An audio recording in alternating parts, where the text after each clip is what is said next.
Welcome to the Cenario Podcast, your guide to mental health and well-being. Each episode, we uncover practical tools, discuss expert insights, and explore how supplements can transform your mental health journey. Get ready to learn, grow, and thrive with us. Ever feel like you're drowning in information, especially when you're trying to get a grip on something really important? Oh, absolutely. Information overload is a real struggle. It is. And today we're diving deep into a topic that's particularly close to my heart, understanding and recognizing teen depression. It's so crucial, and it can be tough to sort through everything out there. Exactly. And that's why we're here, to cut through the noise and give you the insights that truly matter. What we really want to emphasize right from the start is that teenage depression, it's not just typical teenage angst. Right. It's not just a phase or a bit of drama. It's a serious mental health issue, a global one, actually, and it's on the rise. What's so concerning is that it impacts how young people think, how they feel, even how they behave. Yeah. And our mission today is to help you, whether you're a parent, a teacher, a coach, anyone who interacts with teens, to understand teen depression more deeply. We'll look at the factors that might contribute to it, the signs you should be watching for, and most importantly, how we can make a difference by offering the right kind of support. So let's jump right in. First things first, we need to be clear about what teen depression actually is. It's not just the normal ups and downs of adolescence, right? Right. We all have our bad days. But with teen depression, the changes are persistent. It's a shift in their mood, their behavior, even their energy levels. And it doesn't just vanish after a day or two. And one thing that really struck me as we were researching for this deep dive is that depression in teenagers, it doesn't always look the way you might expect. Some teens do become withdrawn, obviously sad. Right. But our sources also highlighted that some might become more irritable, easily frustrated, even prone to angry outbursts. That was a bit of a surprise to me, I have to admit. It makes sense when you think about it. Their internal experience of depression can manifest in very different ways on the outside. But whether it presents as sadness or anger, the consequences of untreated depression can be really serious. We're talking about potential problems in their relationships, with friends, with family. There could be a decline in their grades, their performance at school. They might become more isolated from others. It's scary to think about. It is. And sadly, there's also an increased risk of them turning to substances to cope, or even having thoughts of suicide. So we've established it's not just typical teenage behavior. It can have some really serious repercussions. But what makes a teenager more vulnerable to depression in the first place? Well, it's rarely one single thing. It's usually a complex interplay of factors. Yeah, like a perfect storm. Exactly. And these factors can sort of pile up and overwhelm a young person's ability to cope. Our sources really emphasize this idea of a cumulative effect. So let's unpack some of these risk factors. One that comes up time and again is family history.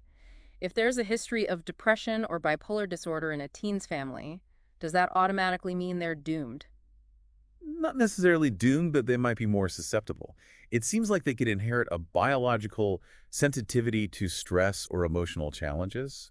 It's like they're wired a bit differently. Like a predisposition. Exactly. And what's really interesting is that some studies suggest that having a parent who experienced depression specifically during their own teenage years might be a particularly strong predictor.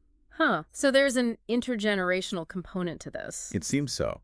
And it highlights the importance of early intervention, maybe even breaking these patterns that can be passed down through families. So family history is one piece of the puzzle. What else should we be aware of? Well, trauma and major life events, those can definitely play a role. Things like abuse, the loss of a loved one, going through a divorce in the family. Those are huge. They are.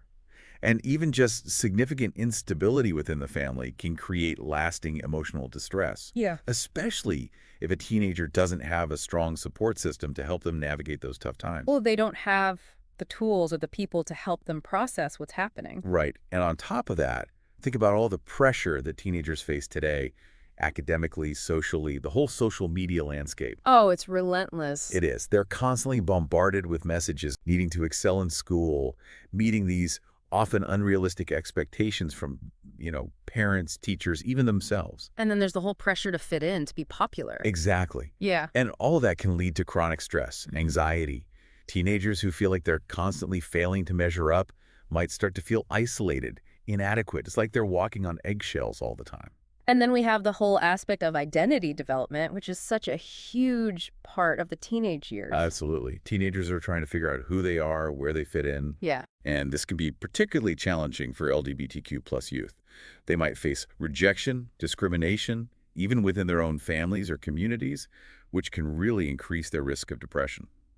It's heartbreaking to think about the added burden they might carry just for trying to be themselves. It is. And we can't forget about the impact of bullying.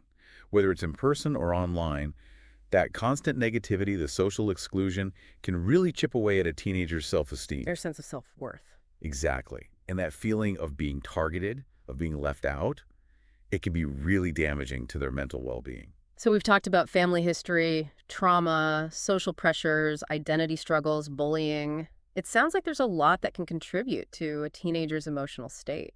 There is. And the home environment, that plays a significant role too. Oh, absolutely. If a teenager is living in an unstable environment, maybe there's a lot of conflict at home or neglect or just a lack of emotional support. That's got to be tough. It is. And it can make it really difficult for them to develop healthy coping mechanisms. They might not even feel safe expressing their feelings. So having a stable and supportive home life, that's really foundational. It is. It gives them a secure base to navigate all the other challenges they're facing. And sadly, some teenagers, they might turn to substances to try to cope with all this emotional turmoil. Yeah, it's a common but dangerous coping mechanism. Right, because it might seem like a temporary escape. Exactly. Alcohol, drugs, they might provide a brief respite from the pain, but in reality, they often make the underlying depression worse. And lead to other risky behaviors. Exactly. It can become a vicious cycle. And then we have the elephant in the room, social media and screen time. I mean, it's such a huge part of teenagers' lives today. It is. And it can definitely be a double-edged sword. Yeah. On the one hand, it can be a great way for teenagers to connect with each other, to express themselves. But on the other hand, excessive use of social media can really fuel anxiety, depression. They're constantly bombarded with these idealized images of other people's lives. Those perfectly curated snapshots of happiness. Exactly. And that can lead to unhealthy comparisons, feelings of inadequacy. Like they're not measuring up. Right.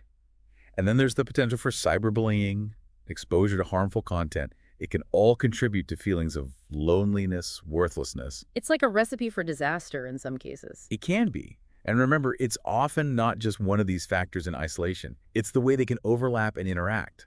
That cumulative effect can really erode a teenager's resilience and, in the most severe cases, contribute to suicidal thoughts.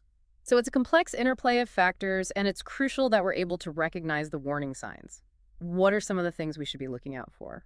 Well, our sources break it down into emotional, behavioral, and cognitive signs, which I think is a helpful way to think about it. It's a good framework. So starting with the emotional signs, what should we be paying attention to? But persistent sadness, that's a big one. Or maybe they seem emotionally numb, like they've shut down. Increased irritability, frequent frustration, unexpected anger, those are also red flags. And then there are the feelings of hopelessness, emptiness, excessive guilt. It's like a heavy weight is bearing down on them. And what about losing interest in things they used to enjoy? That's a classic sign. They might withdraw from hobbies, stop hanging out with friends, lose interest in activities that used to bring them joy. And I think it's important to reiterate here, any mention of suicidal thoughts, no matter how casual it might seem, we have to take that seriously. Absolutely. Even a passing comment could be a sign that they're struggling. So emotional signs are one category. Then we have behavioral signs, changes in the way they act. What would those look like? Well, you might notice them withdrawing from friends and family. Their grades might start to slip. Or they're skipping school more often. Right. Changes in their sleep patterns are common too, either sleeping too much or having trouble sleeping. Appetite changes as well. Exactly. They might lose their appetite or start eating more than usual, and it's not intentional weight loss or gain. It's like their body's out of whack. It can be. And then there's the use of alcohol or drugs as a way to cope. Which, as we've said, can make things worse in the long run. It does. And avoiding social situations they used to enjoy, that's another sign. So if you see a teenager who's suddenly not interested in things they used to love, that's a warning sign. Definitely. And then we have the cognitive signs, changes in their thinking patterns. Right. Depression can make it difficult to concentrate, to focus on tasks. Even simple decisions can feel overwhelming. They might become really self-critical, fixated on past mistakes, worrying constantly about the future, and in more severe cases, Their thinking might slow down, their speech might become slower. It's like their whole mental processing is affected. It can be. So we've covered a lot of potential signs. If someone listening recognizes some of these in a teenager they know, what can they do? How can they offer support? It's a big question. Where do we even begin? Well, I think the most important thing is to approach the situation with empathy, consistency, and a thoughtful approach. The first step is often to start a conversation, an honest and open conversation. Find a quiet time, a private space where you can talk to the teenager calmly and without judgment. And our source material actually provides a really helpful example of how you might start that conversation. They suggest saying something like, "I've noticed you haven't seemed quite like yourself lately, and I'm a little worried. If you ever want to talk about anything at all, please know that I'm here for you and I'm ready to listen." It's simple, it's direct, and it lets them know you care. And even if they don't open up right away. Right, even if you just brush it off. Just letting them know that you're there for them, that you've noticed, that can be so powerful. It can. It plants a seed. And if they do decide to talk, the next step is to listen without judgment. Really listen. Let them express themselves fully without interrupting or trying to offer solutions right away. Our sources really stressed the importance of validating their feelings. Validation is key. So instead of saying, "Oh, you'll be fine," or just try to look on the bright side, which can feel dismissive. Like you're minimizing their experience. Exactly. Try saying things like, "That sounds really tough," or "I can see that you're hurting." Acknowledging their pain. Exactly. It helps them feel seen, heard, understood. And less alone. Yes. And once they've had a chance to share, you can gently encourage them to seek professional help. Explain that therapists, counselors, psychiatrists, they're trained to help people who are struggling with depression. And there are different types of therapy, right? There are. Cognitive behavioral therapy, or CBT, is one that's often used for teen depression. And it's been shown to be quite effective. It has. And in some cases, a doctor might recommend medication, especially if there's a strong family history of mental health conditions. And it's okay to offer practical support too, right? Like helping them find a therapist or even going to the first appointment with them. Absolutely.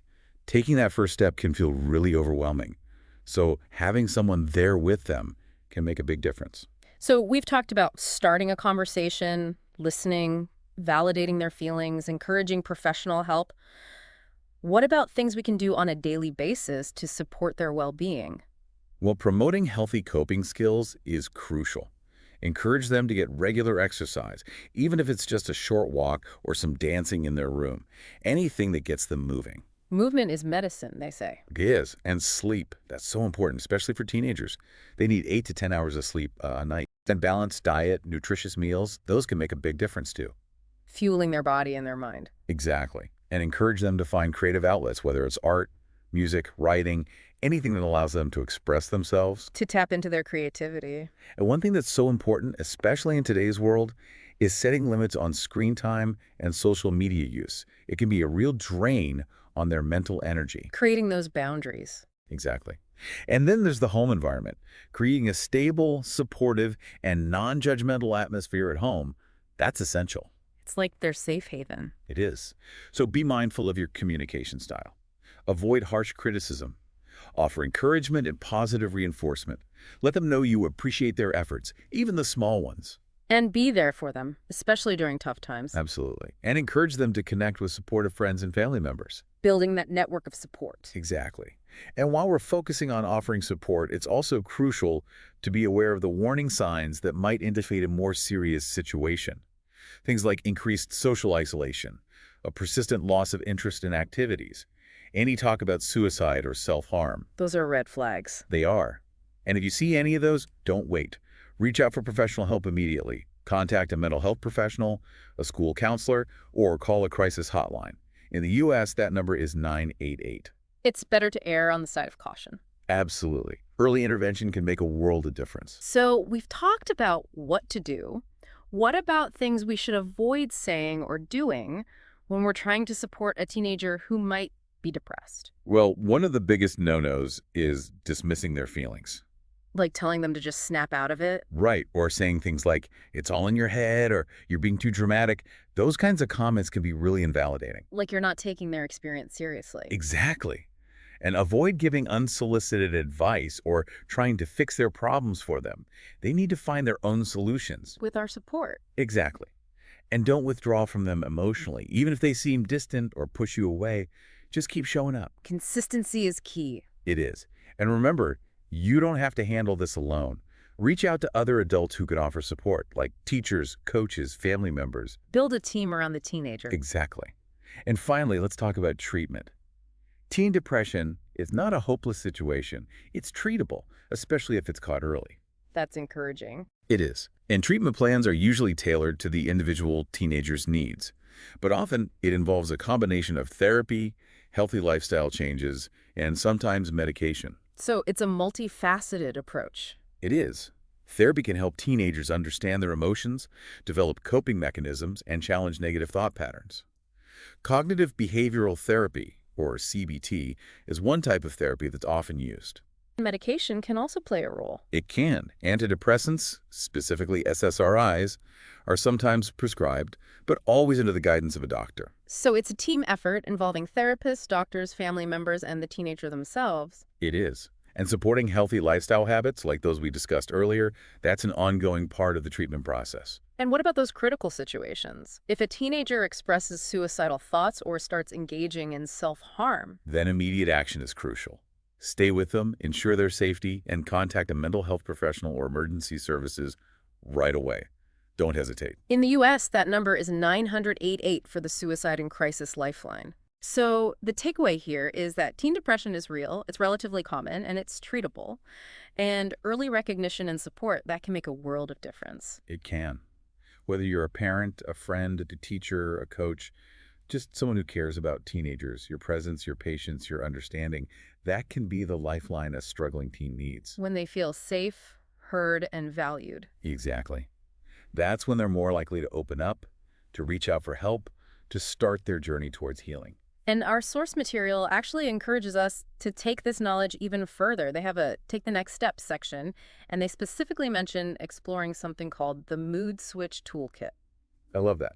It's all about empowering ourselves with more knowledge, more tools to support the teenagers in our lives. Exactly. So let's keep learning, keep talking, keep supporting each other. Together, we can create a more understanding and supportive world for all teenagers. Here's to that. Thanks for tuning in to the Cenario Podcast. Don't forget to visit Cenario.com for more expert tips, articles, and supplements designed to support your mental health. If you enjoyed this episode, remember to subscribe and share it with a friend. Until next time, take care of yourself.